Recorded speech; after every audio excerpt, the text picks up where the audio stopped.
জনাব সার্জি সালাম আপনার কাছে যেতে চাই। জনাব সার্জি সালাম, আমাদের এবারে প্রসঙ্গ হচ্ছে যে আপনারা ছাত্রলীগ নিষিদ্ধ করছেন, আপনাদের দাবির মুখে ছাত্রলীগ নিষিদ্ধ হচ্ছে। ছাত্রলীগের নিষিদ্ধ ব্যাপারটা এই জায়গায় যাইতেছে যে কেউ কোনোদিন ছাত্রলীগ করছে, তারপরে এসে সে বিশেষ পরীক্ষা দিয়ে পাশ করছে, ভাইবা দিয়ে সুপারিশ প্রাপ্ত হয়েছে, তারপরে তার চাকরি হবে না বা তাকে চাকরি থেকে চলে যেতে হবে। এইটাকে খুব ন্যায় বিচার বা বৈষম্য বিরোধী কোনো কিছু হচ্ছে? আপনি এখন বাংলাদেশে সরকারি চাকরিতে বা পুলিশে যেটা হইতেছে যে কেউ এসে বলতেছে যে আমি বিএনপি করতাম, এই জন্য আওয়ামী লীগ আমাকে 15 বছর পর মানে দেয় নাই, প্রমোশন দেয় নাই, তার বিরুদ্ধে যদি বিভিন্ন রকম ক্রিমিনাল কেসও থাকে, আপনারা তাকে প্রমোশন দিচ্ছেন ওনলি বিকজ আপনাদের সুপারিশে আপনাদের সরকার সেটি করতেছে। ছাত্রলীগের ক্ষেত্রে এটা করতেছে। মানে আপনারা এই যে একটা উইয়ার দেশ সৃষ্টি করতেছেন, এটা কোথায় গিয়ে সেটা আসলে দাঁড়াবে? মানে বাংলাদেশ কি হুতু টুটসির মতো দুইটা জাতি এরকম পরিণত হবে? একজন হুতু একজন টুটসি এরকম? ভাই, আপনাকে হচ্ছে যদি একদম স্পষ্ট করে বলি, আপনি এই দেশে থেকেছেন, দেশের বিভিন্ন সিস্টেম দেখেছেন, আপনি দেখেছেন আমলাতন্ত্র কিভাবে কাজ করে, রাজনীতি কিভাবে কাজ করে।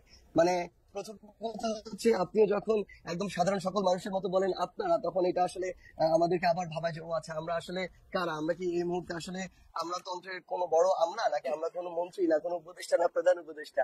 তো এই জায়গা থেকে যদি আপনি এই জায়গা থেকেও বলেন যে আমাদের 3জন প্রতিনিধি সরকারে রয়েছে, সেই জায়গা থেকেও হচ্ছে যে এই সরকারের প্রতিনিধি কিন্তু 20-এর অধিক আসলে সদস্য রয়েছে, সকলে মিলে কাজ করছে প্রথমত। দ্বিতীয়ত, আপনি খুব ভালো করেই জানবেন যে এই জায়গাটিতে আসলে একজন উপদেষ্টা যতটা না এই জায়গাটাতে ইনভলভ হয়, এই জায়গার প্রত্যেকটি জিনিস তার স্বচক্ষে দেখে কাজ করার ওই সুযোগটি রয়েছে।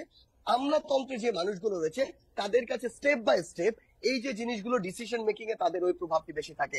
আবার এই বাংলাদেশে আপনি হঠাৎ করে এটা চিন্তাই করতে পারবেন না যে এত বড় একটি অভ্যুত্থান হয়েছে, আর অভ্যুত্থানের পরে সবকিছু ঠিক হয়ে গিয়েছে এবং এখানে রাজনৈতিক যে দলগুলো রয়েছে তাদের এই জায়গাটিতে কোনো প্রভাব নেই। আপনি নিজেই বললেন যে যারা হচ্ছে বিএনপি জামায়াতের এতদিন ধরে তাদের জায়গায় প্রমোশন পায়নি বা অন্যায় করেছে, ওই জায়গা থেকে প্রমোশনটি হয়, তারা এসে বলছে তারা বঞ্চিত, তাদের সাথে বৈষম্য হয়েছে, তাদের এই প্রমোশনটি চাই। তো তারা এসে প্রথম কোন পরিচয়টা ব্যবহার করছে? রাজনৈতিক পরিচয়টা কিন্তু ব্যবহার করছে। সো আলটিমেটলি সবকিছু যে এই যে যারা ওই সরকারে রয়েছে কিংবা 3জন রয়েছে আমাদের প্রতিনিধি, তারাই ঠিক করে দিচ্ছে, ব্যাপারটা এরকম নয়। দ্বিতীয়ত, যে জিনিসটা আপনি বলেছেন, এইখানে আমি আপনার সাথে একটি জিনিস একদম স্পষ্ট আমার একটি মতামত ব্যক্ত করতে চাই।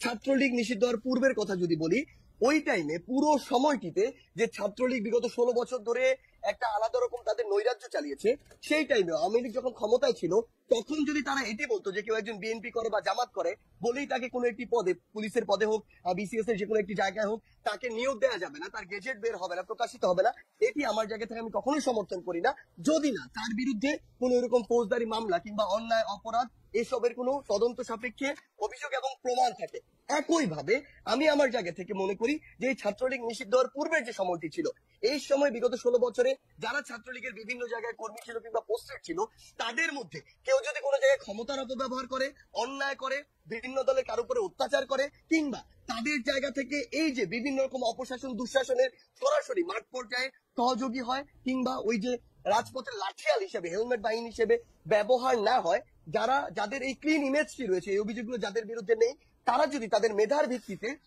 ওই বিভিন্ন পরীক্ষাগুলো উত্তীর্ণ হয়ে এসআই হোক কিংবা সিভিল সার্ভিস হোক কোন একটি জায়গায় যায়, তাদের ওই নিয়োগটি থাকা উচিত। তবে একটি জিনিস স্পষ্ট করে এখানে আপনাকে, এটি খুবই গুরুত্বপূর্ণ, আমি যখন আমার জায়গা থেকে দেখলাম 252 জন এসআই কে একটি নির্দিষ্ট অভিযোগের ভিত্তিতে তাদেরকে সেখান থেকে সারদা থেকে প্রত্যাহার করা হলো, তখন আমি পুলিশের একটি নির্দিষ্ট, আমরা আমাদের জায়গা থেকে কর্তৃপক্ষের সাথে কথা বলার চেষ্টা করেছি আসলে কি সবার বিরুদ্ধে এই পলিটিক্যাল অভিযোগটি রয়েছে কিনা। তাদের জায়গা থেকে এসেছে কিছু জায়গায় যেমন পলিটিক্যাল সংশ্লিষ্টতা এবং এই সংশ্লিষ্টতার পাশাপাশি ক্ষমতার অপব্যবহার বা অত্যাচারের উদাহরণ রয়েছে, পাশাপাশি এমন কিছু জিনিস রয়েছে যেগুলো হচ্ছে তার এই ক্ষমতার অপব্যবহার বা অন্যায়ের উদাহরণ নেই। কিন্তু ওই ভাইবা পরীক্ষায় 50 মার্কের যে ভাইবাটি ছিল, সেখানে তাকে 49 দেওয়া হয়েছে, 48 দেওয়া হয়েছে, এবং রিটেনের মার্কস তার অনেক কম থাকার পরও তিনি এই পরীক্ষাটিতে সামগ্রিকভাবে উত্তীর্ণ হয়েছে। শেষ করে আমার 2 লাইন লাগবে শুধু। তাদের জায়গা থেকে আরেকটি কথা বলেছে যে স্ট্যান্ডার্ড হচ্ছে 38 থেকে 40, মোটামুটি এরকম স্ট্যান্ডার্ডে পায়। কেউ দেখা গিয়েছে যে কাউকে অন্য দলের একটি পরিচয় আগে থেকে পাওয়া গিয়েছে, তদন্ত সাপেক্ষে বা গোয়েন্দা রিপোর্টের ভিত্তিতে তাকে দেওয়া হয়েছে ভাইভাতে 50-এর ভিতরে 10-15, তার রিটেন অনেক ভালো হয়েছে, কিন্তু এরকম দেওয়া হয়েছে। তো এই সামগ্রিক বিষয়গুলো তারা তাদের জায়গা থেকে পর্যবেক্ষণ করে এই সিদ্ধান্ত দিয়েছে। কিন্তু তারপরে যদি এখানে কোন রকমের বায়াসনেস থাকে, আমরা আমাদের জায়গা থেকে অবশ্যই বলবো, সেটি আমরা সমর্থন করি না। আপনি কি খেয়াল করেছেন যে মানে একজন ছাত্রলীগ নেত্রী যিনি পরীক্ষা দিতে এসেছিলেন, তাকে আইন শৃঙ্খলা বাহিনীর সামনে লাঞ্ছিত করেছেন কতগুলি, মানে আমরা খবরে পড়ছি তারা মহিলা দলের নেত্রী, আমরা খবরে পড়ছি ঢাকা বিশ্ববিদ্যালয়ে পরীক্ষা দিতে এসে ছাত্রলীগের 2 নেতা গ্রেফতার হয়েছেন, এগুলি কি আপনার চোখে পড়ছে? মানে এগুলিকে আপনি কেমনে দেখছেন? ভালো লাগছে আপনার? দেখুন, না, প্রথম কথা হচ্ছে যে পূর্বে ঢাকা বিশ্ববিদ্যালয়ে ছাত্রলীগ করেছে।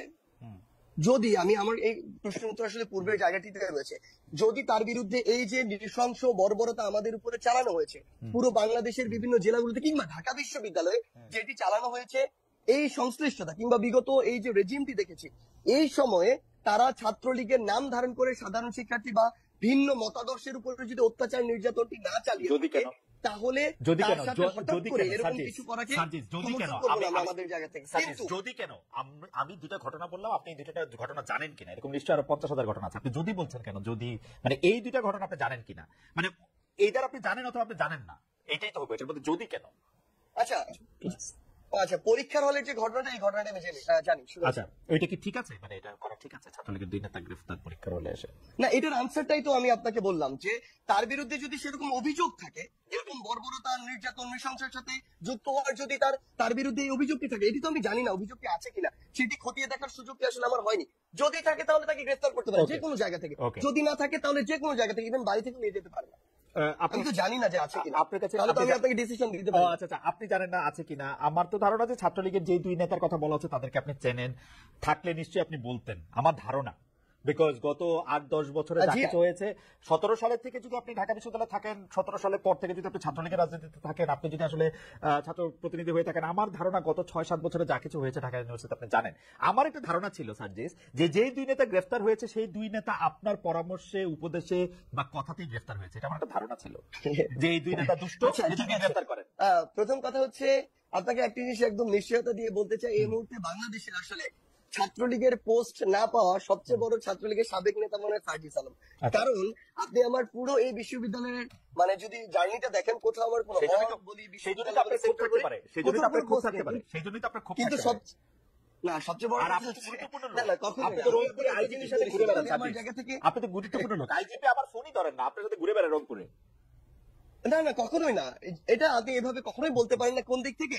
সেটি হচ্ছে, আমি সেখানে সার্জিস আলম বৈষম্যবিরোধী ছাত্র আন্দোলনের সমন্বয়ক হিসেবে যাইনি, আমি জুলাই শহীদ স্মৃতি ফাউন্ডেশনের সেক্রেটারি হিসেবে গিয়েছি। কারণ তারা সেই জায়গায় শহীদ পরিবার এবং আহতদেরকে ফান্ড দেওয়ার যে প্রোগ্রামটি, সেই প্রোগ্রামে গিয়েছে। তারা সেখানে আমার শহীদ বীর ভাই তারা আবু সাইদের বাসায় গিয়েছে। এর বাইরে তারা কিন্তু আরো একাধিক প্রোগ্রাম করেছে, তার কোনোটিতেই কিন্তু আমি যাইনি। তো আপনি এটি কখনো বলতে পারবেন না যে আমি আইজিপির সাথে ঘুরে বেড়াই। ক্লিয়ার কথা। আরেকটি কথা হচ্ছে, আপনি এর আগে যেটি বলেছেন, আমি আপনাকে বলি, আমি একটা জিনিস আপনাকে বলতে চাই, সেটি হচ্ছে এর আগে যেটি বলেছেন, এই যে 2 জন যাদেরকে আপনি বললেন গ্রেফতার করা হয়েছে, আমি একজনটা শুনেছি, আরেকজনটা শুনিনি, হয়তো আমার চোখে পড়েনি।